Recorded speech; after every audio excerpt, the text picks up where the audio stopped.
मात्र जो 18 commandos 12 kilometre समुद्र में तैरते हुए पोर्ट पे पहुंचते हैं और 100 से ज्यादा आतंकियों को मार के और ये जो बंदरगाह है ये अपने कब्जे में कर लेते हैं। कह सकते हैं कि ये जो कमांडोज हैं ये समंदर के सिकंदर हैं। समुद्री लुटेरों द्वारा 4 जनवरी 2024 को भारतीय तट से महज 4000 किलोमीटर की दूरी पर अरब सागर में एक कार्गो शिप को हाईजैक कर लिया जाता है। इस शिप का नाम एमवी लीला कोफोर्स रहता है। इस शिप को हाईजैक करने के बाद हाईजैकर्स इसे सोमालिया के तट पर लेके जाते हैं। साथियों, इस शिप में 15 भारतीयों सहित कुल 21 क्रू मेंबर शामिल होते हैं। इस शिप को छुड़ाने की जिम्मेदारी नौसेना के वॉरशिप आईएनएस चेन्नई पर तैनात मरीन जो कमांडोज है, जिन्हें मार्कोस कमांडो के नाम से जाना जाता है, इन्हें सौंपी जाती है। और महज कुछ घंटे बाद खबर आती है कि ये जो शिप है फाइनली रेस्क्यू कर लिया गया है और इसमें जो जितने भी क्रू मेंबर्स थे वे सबके सभी भी सुरक्षित हैं। सबसे आश्चर्यजनक चकित जो बात है वो सामने ये आती है कि जिन समुद्री लुटेरों ने इसको हाईजैक किया था वे लुटेरे जब मार्कोस कमांडोज उस शिप पे पहुंचते हैं तो उस शिप से कूद कर वहां से भाग जाते हैं। तो फाइनली अगर देखा जाए तो मार्कोस कमांडोज आप जिनके बारे में मैं चर्चा कर रहा हूँ, या मार्कोस कमांडोज इस घटना के बाद अचानक से चर्चा में फिर से भारत में आ गए हैं, दुनिया में आ गए हैं। तो ये जो चर्चा का विषय है ये आप इस घटना से समझ ही पा रहे होंगे कि इनका जो नाम का डर है, इनका जो नाम का खौफ है वो कितना है कि समुद्री लुटेरे जो होते हैं वे भी जो शिप है उस पे से कूद कर भाग जाते हैं, क्योंकि अपनी जान को जो है वो जोखिम में इनके सामने नहीं लाना चाहते हैं। तो द 10 मिनट बुलेटिन में मेरे साथ बने रहिए, अंत तक जानेंगे मार्कोस कमांडोज के बारे में वो सब कुछ जो आपका जानना जरूरी है। 1971 के भारत पाकिस्तान युद्ध के बाद नौसेना के समुद्री एलिट फोर्स की जरूरत महसूस हुई। हालांकि एक लंबे समय बाद इस पे काम किया गया और 1985 में 1985 में नौसेना के अंदर ही एक विशेष दस्ता, जिसे समुद्री विशेष दल या समुद्री विशेष दस्ता के रूप में आईएमएसएफ के रूप में जाना जाता है, इसका गठन हुआ।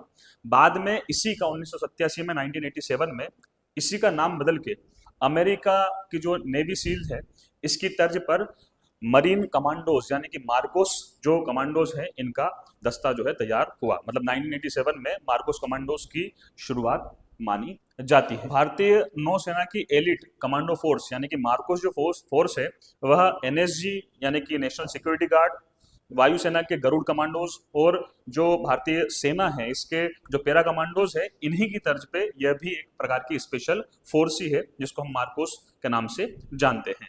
साथियों, मार्कोस कमांडोज के विभिन्न देशों में अलग अलग ऑपरेशंस के कई सारे किस्से हैं। मैं आपको इनका शुरुआती किस्सा सुनाना चाहता हूं, जिसको सुनने के बाद शायद आपको भारतीय कमांडोज की ताकत का अनुभव हो, महसूस हो और आपको यह एहसास हो कि भारत के जो कमांडोज हैं ये कहीं भी किसी भी प्रकार के ऑपरेशंस को अंजाम देने में सक्षम है। साथ ही हमारी जो सेना है वो कितनी ताकतवर है इसका आपको एहसास हो। बात इनके गठन की ही है, 1987 जब इनका गठन ही हुआ था उस समय के बात है। और ये देश का नाम है श्रीलंका, जहां इनका जो सबसे पहला मेरे ख्याल से जो ऑपरेशन था, मगर ऐसा ऑपरेशन जिसको सुन के आपके जो रोंगटे हैं वो खड़े हो जाएंगे।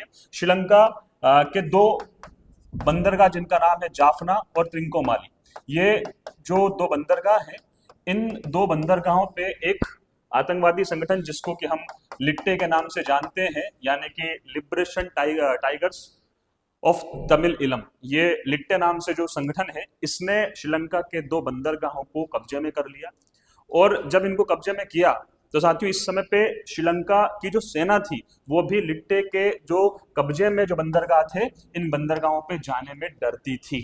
ऐसी स्थिति में भारतीय जो शांति सेना है ये श्रीलंका में ही उस समय पे थी। भारत ने इन बंदरगाहों को लिट्टे से खाली कराने के लिए मार्कोस कमांडोज भेजे जिनकी संख्या थी महज 18। ये 18 मार्कोस जो कमांडोज हैं ये 12 किलोमीटर का सफर पानी में तैरते हुए, समुद्र में तैरते हुए 12 किलोमीटर जाते हैं और उन तटों पे पहुंचते हैं। और ये जो 18 मार्कोस कमांडोज है ये 100 से ज्यादा लिट्टे जो आतंकवादी है इनको मारकर इन दो बंदरगाहों को छुड़ा लेते हैं और अपने कब्जे में ले लेते हैं। तो साथियों, मात्र जो 18 कमांडोज 12 किलोमीटर समुद्र में तैरते हुए पोर्ट पे पहुंचते हैं और 100 से ज्यादा आतंकियों को मार के और ये जो बंदरगाह है ये अपने कब्जे में कर लेते हैं, उस दोनों बंदरगाहों को सुरक्षित कर लेते हैं। ऐसे कई सारे किस्से जो है मार्कोस कमांडो से रिलेटेड परिचित हैं। अब सवाल आता है कि मार्कोस कमांडोज बनते कैसे हैं, मार्कोस कमांडोज की जो टीम है उसको आप ज्वाइन कैसे कर सकते हैं। तो इसके लिए सबसे पहले भारतीय नौसेना में आपको जाना होगा, और भारतीय नौसेना में 22 से 24 वर्ष के जो युवा नौसैनिक होते हैं, बस वही लोग अपना रजिस्ट्रेशन जो है मार्को कमांडो बनने के लिए करा सकते हैं।